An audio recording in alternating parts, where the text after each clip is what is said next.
ku itariki ya 30 inkuru yabaye Kimomo. Ibinyamakuru bimwe birayandika, ibindi ntibyandika, ndetse hari n'abagiye bayandika rimwe na rimwe bagahita bayikura ku binyamakuru byabo.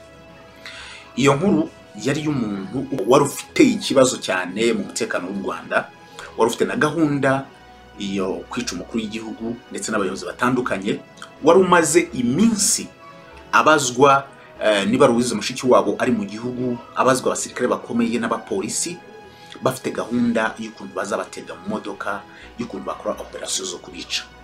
Uwo muntu yari yafashwe arafungwa ndetse arakatirwa, ariko mu ijoro abantu batamenye uburyo kibyagenze baza kumva ngo yatorotse gereza.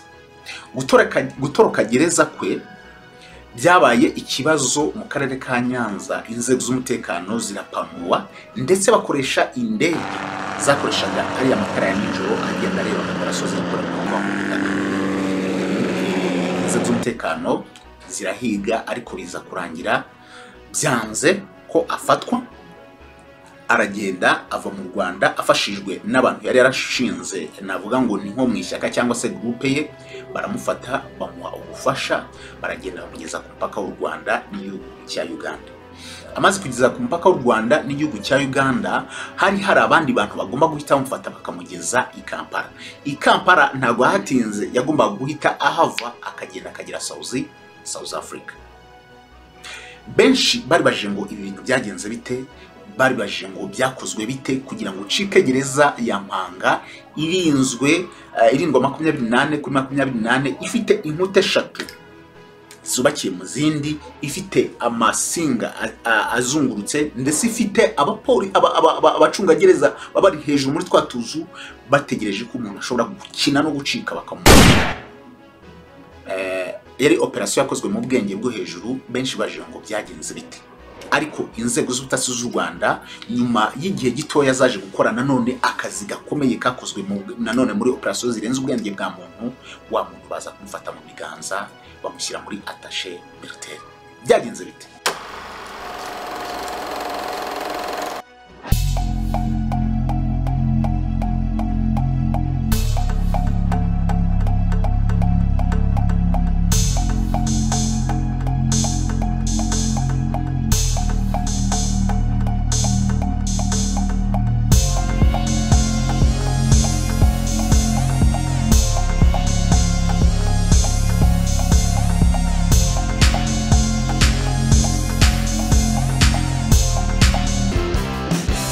Iki ni cya kiganiro utize kuri episode ya 4, aho tugenda tuvuga amateka karike. Ni ikiganiro navuga ngo ni amateka abagiye ahari, ni nk'ama documentaire. Ni bwo buryo kinahisemo kuzababwira ama documentaire y'amakuru akizankuru ziba ziri abantu bakoze ama headlines, abantu bakoze ibintu bidasanzwe, ama operation yagiye abaho yo ku rwego rwa nyuma, ariko nkayababwira nkabwira uko yari ameze ku bantu bakunda history. Rwose uyu ni wo mwanya mwiza. Ni ikiganiro n'amateka aba hari just genda mutaba mwaragiye mumenya cyangwa se mukayumva ibice mutazi ngo yakozwe gute. Ahangaha niho rero tuyavuga. Mbagaro rero mu Rwanda ku itariki ya 31 z'ukwezi kwa 10 muri 2017, itangazo rirasohoka ryandikwa mu binyamakuru bikomeye bitandukanye byo mu Rwanda ndetse n'ibinyamakuru mpuzamahanga. Byose byari bifite umutwe ugira uti imfungwa 3 zaturutse gereza ya Mpanga. Gereza ya Mpanga ni gereza iri Nyanza. Umuntu yavuga ko ari zimwe muri gereza ziri ku rwego rwa nyuma. Iyi gereza ifungiyemo ngira ngo u Rwanda rujya rusaba n'abantu bakatiwe n'inkiko mpuzamahanga bakaza gufungirwa mu Rwanda. Muribuka ibintu byabaye muri Sierra Leone, inyeshyamba zari zishyikiwe na Charles Taylor. Bamwe bahamijwe iby'ibyaha muri izo nyeshyamba baje gufungirwa mu Rwanda. Nuvuga ngo ni gereza iri ku rwego mpuzamahanga, iri ku rwego rwa nyuma. Ni gereza ifite inkuta zigera muri 3, zimwe ziri mu zindi. Ni gereza ifite hejuru ibintu bya aya masinga. Umuntu yavuga ngo nyine mbese nawe urumva gereza uko ibimeze. Niba gereza irimo abantu bafungiye, ifungiwemo abantu bakoranaga na Charles Taylor, urumva ko iri gereza iri ku rwego rwo hejuru. Iyo gereza rero niyo bavuze bati iyi gereza yatotsemo abantu amazina yabo yarari hejuru ndetse n'amafoto yabo yagiye ashyirwa ku binyamakuru ndetse no ku mapost avuga ko uwitwa Ntamuhanga Cassien, uwitwa Theogene, n'undi umwe yaturukaga i Kigali, undi aturuka i Burera, undi aturuka i Rubavu, ariko abo babiri nzabagarukaho muri operation yabo. Benshi baravuga bati ese aba bantu bacitse bate kugera ku rwego inzego z'u Rwanda zashyizemo imbaraga nyinshi kugira ngo bamwe zigende zibafata, uribaza ngo byakozwe gute, abantu bapanze operation yo gucika gute, ese aba bantu bo kugira ngo bongere bafatwe byagenze bite? Aho rero niho nzira nka Chris Kami. Ndaguhera mu mwaka wa 1982 mu murenge wa Jari ni mu karere ka Gasabo. Ababyeyi bari bishimye rwose, ari ku manywa y'ihangu, babyaye umwana umusaza umwe utari, ntabwo navuga ngo ni papa we, ni umuntu wavukanaga na papa we, niwe waje aravuga ati uyu mwana bitewe n'ukuntu mbona ameze mbona twamwita Ntamuhanga Cassien cyangwa se Ntamuhanga Cassien bitewe n'uko bamwe babyita. Umwana yarize, yiga amashuri abanza, yiga amashuri yisumbuye, bigeze ariko abanza yize aho ngaho Jari, aza kujya kwiga kuri Saint Aloys Rwamagana muri secondaire, naho muri kaminuza ajya kuyiga muri kaminuza y'u Rwanda ikiri Huye, cyangwa se bayitaga ngo ni Université Nationale du Rwanda, ajya kuyiga. Ariko ntabwo byamushokeye kuko yacikije amashuri akiri mu mwaka wa mbere. Aho ntabwo abantu bamenye ari ibiki, ariko yenda impamvu zituma umuntu adakomeza amashuri zishobora kuba imwe cyangwa ebyiri. Ntabwo yaje gukomeza amashuri Ntamuhanga Cassien. Ntamuhanga Cassien muri 2005 yaje kubona akazi ko kujya kwigisha ku mashuri abanza aho yize n'ubundi, aho ngaho i Jari aho yavukaga ku musozi wa Jari, murahabona abantu benshi barahazi. Abona akazi, ariko muri uwo mwaka n'ubundi aza kubona akazi ko kujya gukora kuri radio Ubuntu Butangaje cyangwa se Amazing Grace. Yari tagiye gufungura, yari gifungura nshyashya, rikora mu mujyi wa Kigali. Yakoraga muri ya nyubako uvuye kuri Tedemi ukomezamo hirya, urabona ahantu igihe cyakoreraga mbere kitarashya, inyubako itarashya, ukomeza umeze nk'ugiye ku isoko rya Nyarugenge. Iyo radio yakoreragamo muri nyubako iri aho ngaho. Bamuha akazi. Muri 2009 aza kugirwa umuyobozi w'iyo radio. Yari radio y'umuzungu, ngira ngo ni n'umunyamerika wari umaze kwifungura, batangira gukoraho, atangira kuyikoraho, ndetse nyine n'abandi baza kugenda bayiza.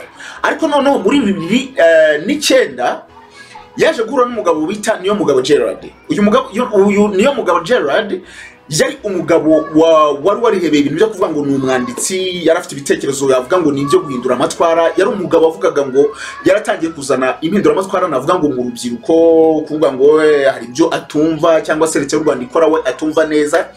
Aza kugana n'umuntu bita Ntamuhanga Cassien. Ntamuhanga Cassien wari umunyamakuru, agira n'ibiganiro. Baza gukoreya ikiganiro kimwe cyavaga saa 11 n'igice za mu gitondo tukagera saa 12, cyavugaga kinenga cyane cyane buryo ki leta y'u Rwanda operating cyane cyane bimwe n'ubwiyunge, ibintu nk'ibyo ngibyo bisa naho bisebya cyangwa se binenga gahunda za leta y'u Rwanda. Noneho ariko baza kubona icyo kiganiro kidahagije, uwo Niyomugabo aza kuvuga ati ariko twashyiraho n'ikindi, amazina yenda ntabwo nyibuka, ndaza kuyabandikira, cyane mugoroba cyavaga saa 11 nanone kikagera no muri saa 2 z'ijoro kuri radio Ubuntu Butangaje. Radio abantu barikurikira, yakora gusesenza, urumva yenda ya nyirayo yari n'umuzungu atarumva ivyo ari byo. Ibintu barabikoze, ariko hakaba hari umuntu witwa Kizito Mihigo, nawe yarafite iyo bita ngo ni KMP cyangwa se Kizito Mihigo pour la paix. Kizito Mihigo yari foundation yiwe, yarafite ikiganiro nawe yakoraga kuri televiziyo Rwanda. Uwo Niyomugabo Gerard yaza gukora ibiganiro na Ntamuhanga, ariko akajya no gukora ibindi biganiro ku zindi radio za Contact, za Radio 1, ibintu nk'ibyo, ndetse aza no kujya kuri televiziyo Rwanda ariko nk'umutumirwa. Muri icyo gihe yari yarafitanye connection n'umuntu witwa Nsabimana Calixte Sankara. Nsabimana Calixte Sankara we yabaga no muri umutwe wa RNC.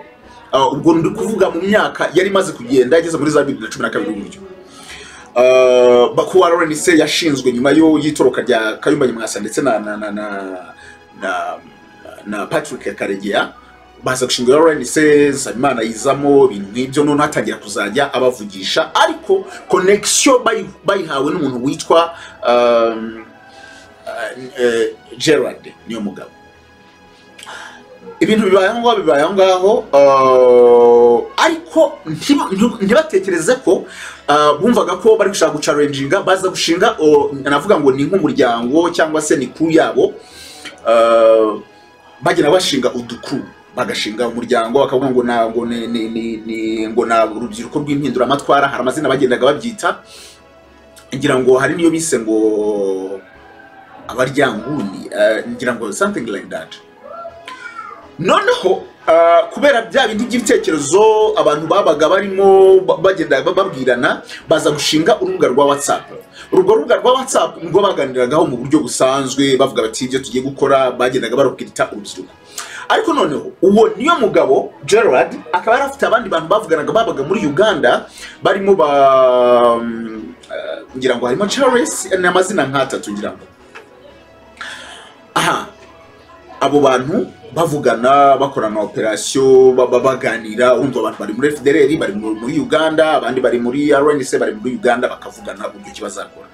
None akaba hari umugambi wo gushaka kuvuga ngo bashaka kwica umukuru w'igihugu bashaka gutega abayobozi bamwe na bamwe baba officials mu Rwanda ndetse bashaka no gutwika isoko ryangira ngo ni birabya urabona zira hari ibintu by'ibigaze biri muri Mugatsata ngira ngo iyo ugeze mu Gatsata ubona ibikontineri byama petrol cyangwa se nyine by'amagaze biri haruguru bari bafite gahunda yo kubituritsa bafite gahunda yo turitsa nanone ari station yari iri haruguru kwa Mutanga na ruguru ngira ngo no haruguru yo mu Nkunda Mahoro haruguru bari bafite izo gahunda zo guturitsa ibintu. None kuri telefone urumva yavuganaga na Calixte aza kumubaza ati se umuntu witwa Jacques Nziza uramuzi uri Kasiati ntabwo muzi cyane tuziranye mu itangazamakuru gusa mubona nyine mu itangazamakuru amubaza se naho uwitwa se Louise Mushiki wabo ati Louise Mushiki wabo ndamuzi ariko ubu ntabwo ari mu gihugu yagiye hanze cyo gihe Louise Mushiki wabo yari minister wa ububanyi n'amahanga. Urumva bari bafite gahunda yo kuvuga ngo no kwica abayobozi bakuru mu rwego rw'igihugu. Ati naho se His Excellency ati His Excellency we biragoye kora ko abafite abantu benshi bamurinze ibintu nk'iby'umutekano uri tight byagorana kereka turebye ku bandi nibwo batangiye kuzaba batekereza ba Jacques Nziza baruze Mushiki wabo abo ngabo. Ariko noneho hari groupe bari barakize kuri WhatsApp hari groupe bari barashize kuri WhatsApp rimwe na rimwe ariko atari ko ngo niyo baganira mwibyo ahubwo ni groupe barashizemo nyine iyo nkuko bavuga ngo ukoze ishyaka ariko none ukaba ufite abanyamuryango mukabashyira kuri groupe ya WhatsApp. Iyo groupe yaje kwinjirwamo n'umuntu witwa Richard. Uwo Richard yari umupolisi wakoraga muri CIA ariko noneho niwe aza nk'umunyamuryango yifatanya nabo ibintu nk'ibyo noneho ariko akaba nk'umuntu active cyane muri groupe bakazajya bajyana za Uganda bajyana ku mipaka za Burundi za Kongo gutyo za Goma bajyana ko babonaga ari umuntu ufite courage nawe agati rwose ndabafasha ibintu nk'ibyo. Ariko uwo muntu bamenye ko uwo muntu ari kugenda barya isata burenge amenya icyo bapanga umunsi ku munsi. Nta muhanga subi inyuma gatoya uwo mugabo niyo mugabo yaje kuganiriza nta muhanga kasi aravuga ati nyamara ngubu ukigihugu hari ukuntu kitayobowe neza dushobora gukora ibi ngibi mukazahabwa ubuyobozi bumwe na bumwe Kizito Mihigo bamusezeranya ko ubutegetsi mumara kuvaho azahabwa kuba minister. Uri nta muhanga kasi we muri ako kanya bambwira ko azaba ari umuntu ukomeye nk'umunyamakuru ndetse muri ako kanya bamushinga operation kuvuga ngo azajya avugira abantu bose bagiye gukora ibikorwa byo abakoze ibikorwa enda niba ari byo gutera ibisasu bagafatwa nta muhanga kasi azajya abavugira mu itangazamakuru babajyane mu butabera mbere yuko nyine ngo baburirwe irengero ibintu byo bitaga irengero. Operation barazipanga zo kuzatera ibyo bisasu ndetse nta muhanga kasi yo ugatanga 200,000 abiba umukobwa witwa umumama wita Agnes. Uyu Agnes yagombaga gushyira ayo mafaranga umuntu witwa Dukuzumuremyi niwe wagomba gukora iyo operation no gutera ibyo bisasu mu mujyi wa Kigali. Agnes ntabwo arazi ngo ayo mafaranga agiye gukora iki ndetse bo barabwiye ngo ayo mafaranga ngo nta muhanga bamubwiye ko ari ideni agiye kwishyura uwo Dukuzumuremyi ariko Agnes we ngo yashyira umuntu ngo bataziranye wumvaga ari ibintu bidasobanutse, ariko icyari gihari yari amafaranga yo guha uwo Gikuza Umuremyi kugira ngo ajye kugura ibintu birimo isinga, ibintu nyine byo guturitsa. Kumbi wa mupolisi witwa Richard arimo arabarya isataburenge, ndetse kugeza ubwo bajyaga bavugana, urumva amaze uwo niyo mugabo Gerard wavuganaga na Cassier akamuzana na Calixte, yaje n'ubundi kujya mu kiganiro. Urumva nakubwiye ko yazungurunga mu nyamakuru, akajya kuri Contact, akajya kuri Radio 1, aza kujya kuri Radio Rwanda, kuri Televiziyo Rwanda atume na Kizito Mihigo. None Kizito Mihigo yigishaga y'ubumwe n'ubwiyunge, ibintu nk'ibyo ngibyo, nawe aza kumukonvenka aramubwira ati nyamara ashobora kuguhuza n'abantu, nawe Kizito Mihigo yisanga muri iyo kuru. Biragenda, urumva babagenda baburya isataburenge, ariko inzego zigenda zikurikirana amakuru umunsi ku munsi. Uwo Richard yatangaga amakuru umunsi ku munsi azayaha inzego z'iperereza, icyo gihe zitwaga CIA. Noneho ku itariki ya 6 z'ukwezi kwa 4 muri 2014 hari ibitabo umugabo yari yaranditse. Uwo niyo mugabo Gerard yagomba kuzasura icyo gihe. Nibwo uwo mugabo bamufashe mbere yuko atangaza bya bitabo. Operation yo kumufata nayo iyo nzayibabwira ukwayo, kuko uyu munsi ndi gushaka kugaruka ku muntu bita Ntamuhanga Cassier.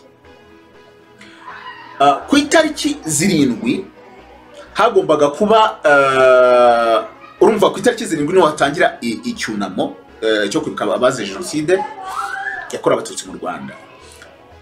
Cassier yagiye ku kazi mu gitondo, hari abasore bakoraga nyine ikiganiro, ngira ngo harimo na Jean Paul yunguyu undi neza yakoraga kuri Amazing Grace. Icyo gihe arafite ikiganiro cya mu gitondo agomba gukora. None muri icyo kiganiro, ariko kuko ari umuntu hari abantu agomba gutumira baza gutanga ikiganiro nyine urumva mu gutanga icyunamo, nk'umuntu wari umuyobozi Ntamuhanga Cassier aravuga ati ngomba kujyayo ngafasha Jean Paul kugira ngo twakira abo bantu. Urumva mu gihe cy'icyunamo ibintu ntago nyine ugomba kwitwararika. Ati yaramufashe mu gitondo. Nimugoroba hagombaga kuba ikiganiro cya Walk to Remember, cyagomba kuva Kimihurura kikagera i Remera. Noneho ava nyine mu kazi mu masaha nyuma saa 6 araza agera mu rugo. Ageze mu rugo asanga abana ngo ntago bameze neza, yabanaga n'abavandimwe be nyine umuryango baba mu rugo, ariko akaba ari imodoka yabaga mu rugo iwabo bajyaga nyine imodoka. Ntabwo umugabo kenshi yakunda kugenda adafite n'umuntu umwe, yenda abana bikundira iminyenga ngo bajyane nawe. Cassier Ntamuhanga afashe imodoka aragiye wenyine. Yari afite gahunda yo mumama baguma guhurira Kimisagara. Uwo mumama yaragiye kumuhanga ubutumwa bw'abantu ngo biwe bari bavuye mu mahanga, ibintu nk'ibyo nk'umunyamakuru nyine bakaganira. Aravuga ati kamanze nje kureba uyu mumama Kimisagara, nivayo ndaza guhita njya muri ya Walk to Remember. Araza none wa mumama aramubwira ati rero hari abana banjye n'ubundi nabo bashaka kujya muri Walk to Remember, wajyana nabo ukabasiga nyine aho Walk to Remember itangirira ni Kimihurura. Araza ageze Kimihurura abadipinga abana, ariko noneho kubera ko urumva urugendo rwa Walk to Remember ukuntu baba bagize, kubera ko wa muhanda ugiye gukoreshwa n'abantu b'abanyamaguru, imodoka ari inzira zayo. Urumva Cassier we yarafite imodoka, bisaba ko imodoka igomba guca kwa polisi Denis zikagenda zikagera kuri stade. Ahamagara abana mu rugo aravuga ati none namwe niba muza kuri stade ndaza kubacyura nimugoroba, ndaza kubazaho muri uzi gutahana. Imodoka arayitwaye ariko urumva imodoka ziba zigenda gake nyine ko zabaga nyinshi zose ziri guca ahantu hamwe. Baragenda ngo bageze kuri stade basanga umukuru w'igihugu yamaze kwinjira. Iyo umukuru w'igihugu yamaze kwinjira muri stade nta wundi muntu winjira bwa nyuma. Ubwo kwinjira muri stade nyine kuri Ntamuhanga ntabwo byari bigikunze. Ahitavuga ati hari umushuti wanjye utuye hano ya stade, hafi ya stade, reka musure ndaza kugaruka nje kureba abana tujyane. Ariko hakaba hari hiwanugwa ikintu cyuko niyo mugabo atari kuboneka, telefone zitari kugira ibintu nk'ibyo. Nsubi inyuma gatoya mu masaha mu gitondo, Kizito Mihigo yumvise amakuru ko niyo mugabo yatawe muri yombi, ashobora kuba yafashwe byaranugwanwaga. noneho Kizito Mihigo ahamagara Kasi aramubwira ati ariko waza kuza ko numva ibintu ndi gukeka tukavugana. Kasi aravuga ati nta kibazo uze kuza kundeba. Narisa n'ubabeshye. Niyo mugabo yafashwe, ngira ngo yari yafashwe ku itariki zigera muri 6 biranurwanurwa. Noneho ku itariki ahubwo 6 aho umunsi yagomba gusoreraho igitabo ku itariki 6 nibwo Kizito ahubwo we yatawe muri yombi. Noneho kuri iyo tariki 6 abantu bose babuze nibwo nta muhanga yaje guhamagara, niyo mugabo yaje guhamagara kuri telefone ahamagara Kasi aramubwira ati ariko twahura tukaza kuvugana. Aramubwira ati ndagusanga he? Ati uransanga mu rugo iwanjye, yaratoye Kacyiru. Urumva Kasi yari yagiye kuri stade asanga nyamukuru w'igihugu yinje, biba ngombwa ko atakigiyeyo, ajya ku mushuti we. Agiye ku mushuti we biba ngombwa ko avayo kubera ko niyo mugabo aramuhamagaye kandi yaramaze iminsi yarabuze kugira ngo baze guhura baganira. Kasi yahitatse imodoka vuba vuba arihuta. Ageze ngo mu busanzwe ubundi yakundaga kujya kumureba mu rugo iwe aho yabaga mu tipe niyo mugabo, ariko ngo niyo mugabo aramubwira ati noneho wowe ntuze kundeba mu rugo ahubwo ubura aho ngaho ku kabari ndaje mpagusange. Ngo hari akabari wacagaho ugiye kwa niyo mugabo Kacyiru. Araza arahaparika. Mu kwaparika abayumvira nyine kuri radio ye ubuntu butangaje ibyo bari kuvuga. Haciye akanya yumva hari imodoka nyinshi ziri kuva muri iyo nzira iva kwa niyo mugabo. Just uwo muhanda wo kwa niyo mugabo waragenda gukagira kwa niyo mugabo, ahandi akaba kayira k'abanyamaguru. Ngo imodoka zose zavagaho ngaho zabaga zivuye kwa niyo mugabo. Arareba abona imodoka nyinshi zisa naho nyine ari nyinshi shatenye gutyo. Za modoka ziraza zihita zimuzenguruka aho yari yaparitse aho ngaho. Havamo abasore bamwe bambaye imyenda ya gipolisi n'abandi bambaye imyenda isanzwe. Bati Kasi turagushaka. Ati yaro tumushaka kujya kukubaza. Umugabo baramutwara nuko yafashwe. Kugerayo bamfashe ku itariki 7. Ku itariki ya 14 itangazamakuru byari riri Kacyiru ryagiye kubona ribona Ntamuhanga Kasi, Kizito Mihigo na niyo mugabo baraho ngaho bari kuvuga uburyo ki bari bafite umugambi nyine wo guhungabanya umutekano w'igihugu, umugambi wo gukura mu mutwe w'abagizi ba nabi ndetse umugambi wo guhitana kuri igihugu. Bagiye mu rubanza rero niho izo operation zose bagiye bashinjanya, hazamo ari amazina, ariko hazamo nayo mazina 3 nagiye nkubwira y'abantu bakoranaga na FDLR na RNC babaga muri Uganda, ariko bakavuga ko biga muri kaminuza za Makerere muri Uganda. No hagiye hazamo izo operation z'ukuntu hagiye hinjiramo abandi bashaka guturitsa ibintu nk'ibyo byose bijya hanze. Muri bibiri ngira ngo na 15 uwitwa Ntamuhanga Kasi yaje gukatirwa na Kizito bose ko bari muri team bakatiwe iminsi 30 y'agateganyo kugira ngo nyine bakomeze nyine baburana rusiko hari iminsi 30 y'agateganyo kugira ngo ukiko rubanze rujye gushaka ibindi bimenyetso bashinja cyaha. Icyo gihe Kizito yatwawe muri 1930. Ntamuhanga Kasi atwarwa muri gereza yari ya Gasabo ya Kimironko. Ariko Ntamuhanga aza kuhavanwa muri gereza ya Kimironko ajyanwa mu Miyove Ibyumba. Aza kuva mu Miyove bamaze kubakatira babajyana Impanga i Nyanza. Kizito we yaje kuva muri 19 ajyanwa muri Mageragere. Ntamuhanga bari bamukatiye imyaka 25. Ajya muri gereza, uziko muri gereza barimo abandi bantu bamuvugana ibintu ngibyo gutyo nyine abantu bamuganira. Kugera muri gereza Ntamuhanga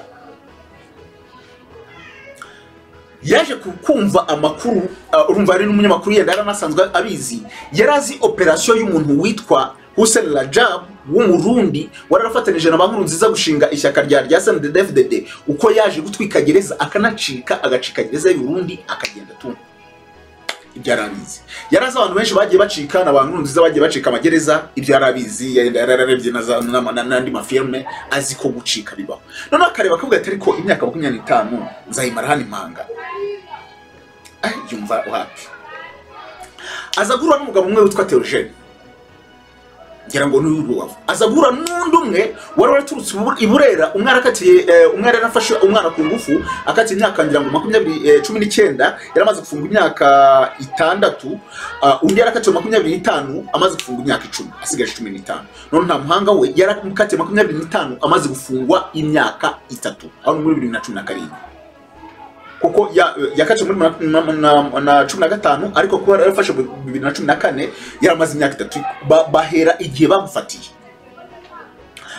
Ubwo nta muhanga batangira kuzajya biga baganira kuri ibyo bintu babishuti, urumva yo bamaze kugukatira ntabwo bumeze nko muri kasho. Muri kasho iyo umuntu afungiye muri kasho umuntu abanyine bari mu kazu, ariko yuri muri gereza mujya hanze, mujya mu bibuga mugakina mugatembera mukagira gutyo nyine bari ibintu bumeze nko mu ikintu budashobora gukora no kurenga cya gipangu, ariko ahandi mwirwa mugenda mu gipangu mujya gukina mureba filme. None iriya gereza iri ku rwego mpuzamahanga yo urumva yo imeze neza no kurenza izamageragira. Ngira ngo mageragira byo muziya mubona ko hameze, n'abavayo bagiye bavuga ko hameze ibibuga amafilme ibintu nk'ibyo. None niba ari mageragira imeze gutyo iri ku rwego national, none urwego gereza mpuzamahanga yo birumvikana ko bimeze neza kurenza.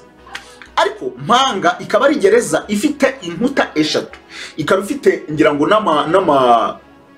n'amasinga nyine ari hejuru urumva, ndetse akaba na twatuzu abarinzi baba barimo hejuru. Ni gereza irindwa 24/7. Bakazajya bareba bakavuga bati iyo abarinzi barasimburanya uku nguku abarinzi bugenda gutyo, bakazajya babibara. Bivuga ko bamaze amezi agera muri 5 bari kwiga operation y'ukuntu uburinzi buhindurwa, ukuntu bigenda, ukuntu ninjoro inyuma kwa bahameze, iyo babafungure bigenda gute, iyo umuntu baje kumusura bigenda gute, bagenda biga icyo kintu. None abo bahungu bo bari bamaze n'imyaka myinshi, urumva we yarabahabasanze, abandi bo baramaze imyaka myinshi cyane, urumva nko warufunze imyaka 10 undi 6 gutyo, bari hamaze igihe kinini bazi uko operation zikorwa, barabimubwira. Ku itariki ya 30 z'ukwezi kwa 10 muri 2017 yari wo munsi rero bagomba gukoraho iyo operation yabo. Bafata gahunda yo kuvuga ngo bo nibaza kwa kundi nyine bari hanze, urumva haba harimo abarinzi barindira imbere, ariko hari n'abarindira inyuma. None yo abarindira imbere ntabwo birwa bazunguruka muri mu maseri n'iki ntabwo wenda muri kasho babagira yenda amasamu ryane, ariko munuzeho ngira ngo nabararabikina amakarita kugira ngo nyine icyo bamudagomba gukora ni ugucika gusa, ariko kuzunguruka mwaho ngaho niki. Noneho abandi mu gihe bari kujya kurya, abandi mu gihe bari kujya kuryama, abandi bo bafata amashuka barazirikanya bayashyira aho ngaho, bategereza ko isaha y'isa 7:30 ziza kugera bagakora operation. Ibyo ari byose kuri ntuze yabo bo bari bazi ngo ku isaha y'isa 7:30 gahunda imeze gutya, n'ibintu bari bamaze igihe kinini amezi 5 bigaho. Baza gukoresha ishuka mu buryo abantu batamenye neza, operation utabona ahantu hariho hose, baza gucikira ku ishuka. Bacikishuka urumva ni mu masaha y'ijoro, bahita bajya mu mujyi wa Nyanza. Mu mujyi wa Nyanza urumva ni ninjoro, hari wa muryango bari baragize, niba araba baryanku nagira ngo no abaryanku nayishinze nyuma, hari indi bitaga niba ari abaryango, hari irindi zina ry'abantu bitaga bari muri barashinze nk'umuryango cyangwa se nk'ishyaka baraho ngaho. Ariko iryo shyaka n'ubundi ryari rifashamikiye kuri ya RNC ya Kayumba na Samana Kalix Sankara bari muri South Africa. Nibo bahise bafata Kasenta Muhanga bajya kumuhisha mu nzu mbere yuko bashaka buryo ki agomba gucika.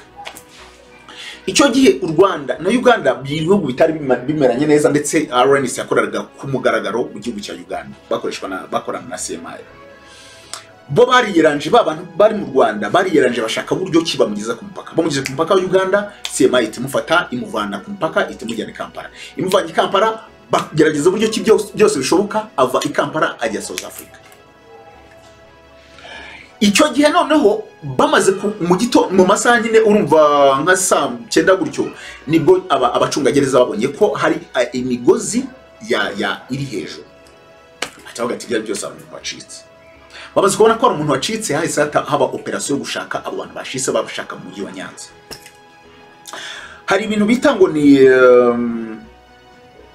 Iron Bosoms ni kuvuga ni kwa kundi hari ukuntu indege iyo ari ninjoro, sinzi niba mujya mubona na mu byateye imbere, hari ukuntu bafata indege zikaba ziri kuzunguruka mu kirere, ukabona indege turi gupiga amakrosi mu kirere gusa kandi iri hejuru yenda ari ninjoro, ukabona hari akantu kagatara k'umutu kagenda kamanuka kareba hasi. Iriya system ibifite icyo twita ama beams cyangwa se na laser cyangwa se na beams. Ziriya beams uko zigenda zimanuka turatubona tugenda tumanuka, no kwa ngo tuba detectinga bitewe n'ikintu bo bashaka kureba. Bashaka kuvuga ati yenda turi gukora operation kuvuga ngo turebe abantu batunze imbunda yenda muri aka gace, no kwa ngo iya bar setting akwa ngo za beams ziraza kwerekana ahantu koko hari ahantu hari ingo, niba atari ikigo cya gisirikare, niba atari ibintu nyine umuntu agomba kuba afite, bagahita bagati ahangaha hari ikintu bakaza bakareba. None yo hari umuntu, hari igihe bavuga bati yenda nko mu mazi suppose ari nka marine, bakavuga ati yenda umuntu yarohamye kwa kundi indege ubona igenda izunguruka hejuru, babagenda badetectinga ikintu kimeze nka kiri mu ishusho y'umuntu. Nibwo usanga bari gushaka nko ku nyanja, bakavuga ati umuntu ari hariya, bagahita bohereza marine ikagenda hahandi ya beams zagaragaye, bagahita bagenda bakarebamo umuntu. Noneho rero nkakura umuntu we yacitse, bakora operation zo ku butaka ariko nizo mu kirere.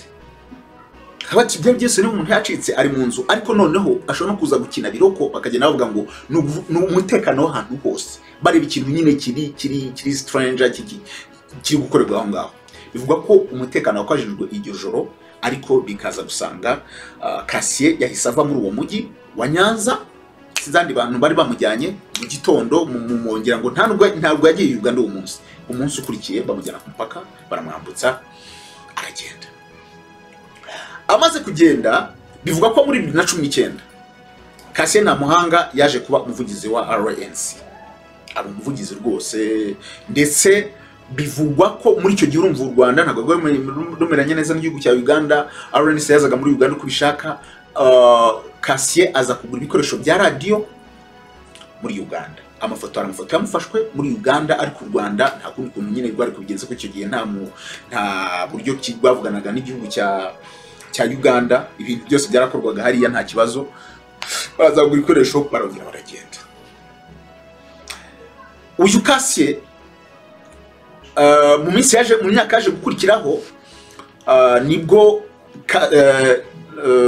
Kaliste yaje kwiyomora kuri RNC, yashinga icyo twita LRM, baza no gushinga bira bya FLN, baza gutangira ama operation kuzajya baza gutera ibisasu mu Rwanda, kwica abantu n'iki. Ariko hakaba hari ibindi bintu uyu Cassier n'ubundi yacaga ku ruhande, akavugana nawe witaga ba Focus Ndayizeye, bari abanyamakuru, bagakora n'ubundi za operation bashaka gukora, bashaka kugira ngo bakomeze baziraninge. Cassier aza kuva muri South Africa ajya kuba muri Mozambique. Muri Mozambique rero ni igihugu abaturage bacyo basa naho bakorana na bavuga cyane igiportugais, ariko Mozambique nanone kabihuye isa naho izengurutse igihugu cya Malawi, ndetse benshi bemeza ko Malawi arabayita abashenga bakavuga ngo Malawi ni intara ya Mozambique, bitewe nuko Mozambique isa naho igose. Mozambique ni igihugu kinini kigota Malawi, bigasa naho bashyize Malawi mo hagati, ariko Malawi bo bavuga ururimi rw'icyongereza. Uyu mugabo yatangiye n'ubundi gukomeza za gahunda, avuga buryo ki yasabye ubutegetsi bw'u Rwanda ibintu nk'ibyo, kandi yaje gukatirwa. Urumva 25 yarahikatiwe, n'ubundi ejo bundi aza kongera gukatirwa n'ubundi indi myaka same k'umuntu watorotse gereza. Ariko kugera muri South Africa no kugera muri Mozambique, ni umuntu wahise ashaka ibipapuro by'impunzi, avuga ko ari impunzi ya politike, ibintu nk'ibyo baranabimuha. None yajyaga akora deal akava muri Mozambique akaza muri Malawi, yakoraga cyane cyane mu muvuma menshi cyane, ava Malawi aza Mozambique, Mozambique. Bikavuga ko abo bantu yavuganaga nabo ari abantu bari batangiye ari abantu bacuruza ibiyobyabwenge. Yaratangiye kujya muri deal zo gucuruza drugs kugira ngo abone amafaranga menshi, akomeze ashinge ishyaka yari yarise abaryankuna, ndetse bari bafite n'umuyoboro wa YouTube bakoreragaho, avuga ko rwose bagomba kuzaza bagakora ubutegetsi buriho mu Rwanda. Cassier muri ngira ngo 2021 mu kwa gatanu Kasi urumva akora ibyo bintu agira gute, yaje kuba ari ku kiyaga, urumva yari yaravuye Maputo yigendera mu byaro, kuvuga ngo agiye korora ingurube. Haje kuba umuntu umwe wari umukire aramuhamagara mbereho mu kwa gatanu, mu kwezi kwa gatanu mu ntangiriro, aramuhamagara amubwira ati nitwa Kanaka ari umukire azi, ati nshaka ko twakorana mu buryo bwo gucuruza ingurube tukazajya za Malawi, ibintu nk'ibyo ko n'ubundi Kasi yasanzwe agiye aravuga ati nta kibazo. Barahura, wa mukiraza no mu rugo baravugana, bamunoza gahunda irarangira. Mu minsi yaje gukurikiraho mu kwa gatanu n'ubundi Kasi aza guhamagarwa kuri telefone n'umuntu, aramubwira ati ya gahunda boss yambwiye ko dushobora kuyinoza tukagira gutya, amubwira amafaranga bagomba kumuha.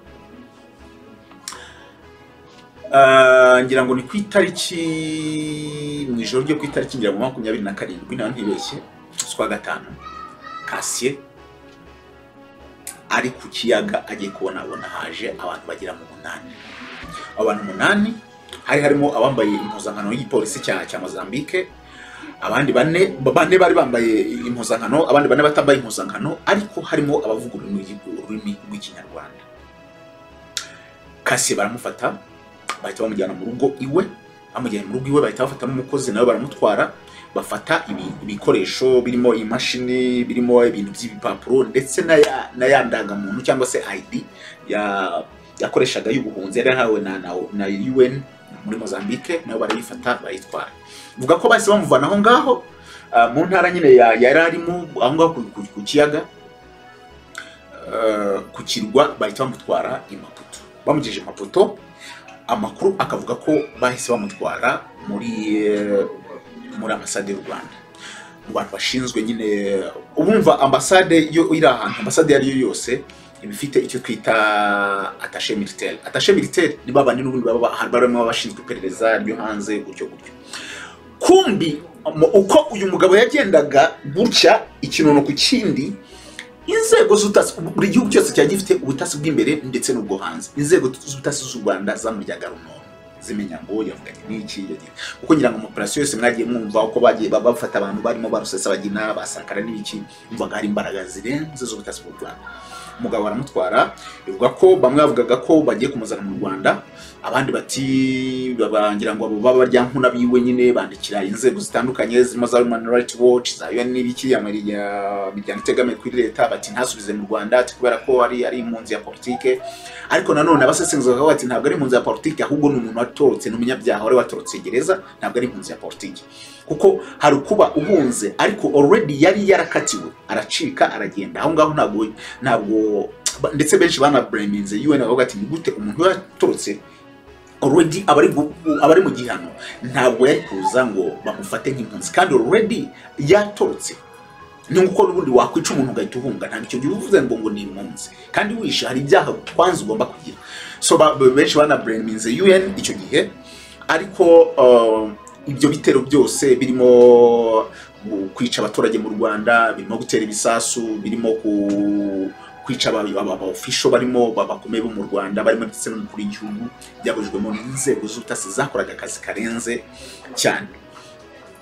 Byerekanye ko mu by'ukuri ubutasi bw'u Rwanda ntabwo buba buryana, kuko muri icyo gihe uko bagendaga ibaze kuba bari bavuze ngo igi bitabo barabisora ku itariki 6, nibwo abagabo bose bari bamaze kugera mu minwe y'inzego zishinzwe umutekano z'ubutasi. Bivuga ngo akantu ku kandi, ayo operation yose, ibiganiro byose bavuganaga na Bakariste Nsangara kuri za Skype bya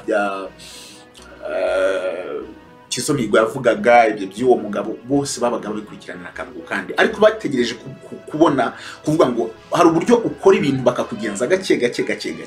Bivuga ko rero icyo gihe bafata uyu mugabo Kasi Ntamuhanga, n'ubundi muri izo drug dealers yakoraga, hari gahunda yuko n'ubundi hari gahunda yuko icyo gihe u Rwanda rwari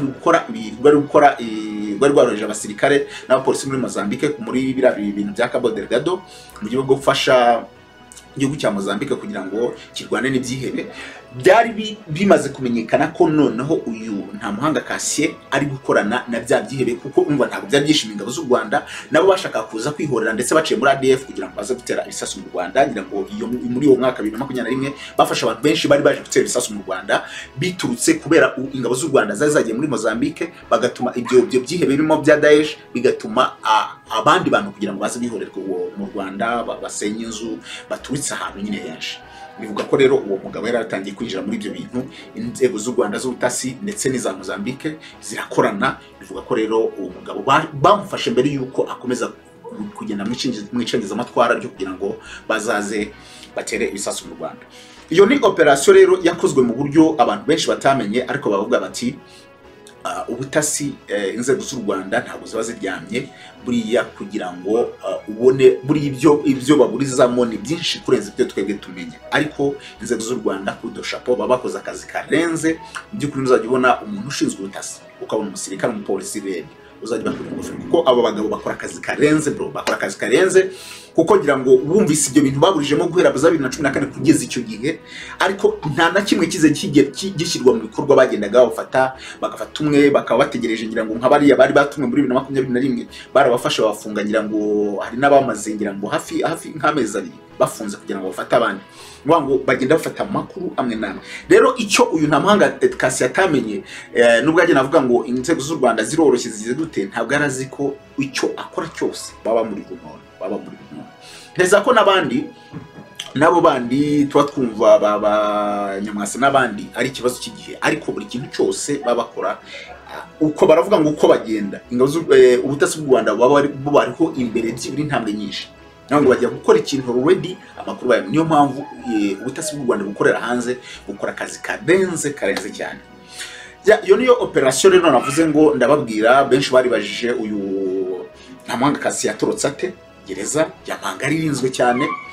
Abandi bari baza bati yafashwa ate, abandi bari baza bati se izo operation u Rwanda rwagendaga rumizimenya gute. Ndavuga ati ni ibintu rero ngomba kuza kubabwira kuri operation ya nta muhanga Cassien. Nuko nguko twomeze tubane rero muri iki kiganiro. Ni amateka karishye y'ino operation ya kane nzajya mugenda babwira. Iki kiganiro mbibutsa ni operation ziba zaragiye zikorwa cyangwa se inkuru ziba zaragiye ziba zarabayeho, ntabwo ari filimi, zarabayeho tukabadeba mu Rwanda tukareba hanze n'ibindi. Ngira ngo mu minsi ishize nababwiye mujura wibaga isanduku z'imirambo, uwo n'umunyakenya, ariko tuzagenda tureba n'izindi zirenze. Abantu bagiye bakora ama headline stories mu binyamakuru. Nicyo ikiganiro kivuze, tugenda turebaho buri munsi nkabaha story cyangwa se nyuma y'iminsi ibiri bitewe nuko nayegeranije cyangwa se nayanarije ayibaha. Amazina yanjye ni Chris Kame. Reka mbashimire mu mwese mugenda mubana natwe mu biganiro tugenda tuvuga kuri iyi chaîne, ndetse namwe mugenda mubisharinga ku bantu banyu. Ako ni akazi gakomeye mu by'ukuri. Ndabashimira, mukomeze kugira Imana n'amafaranga.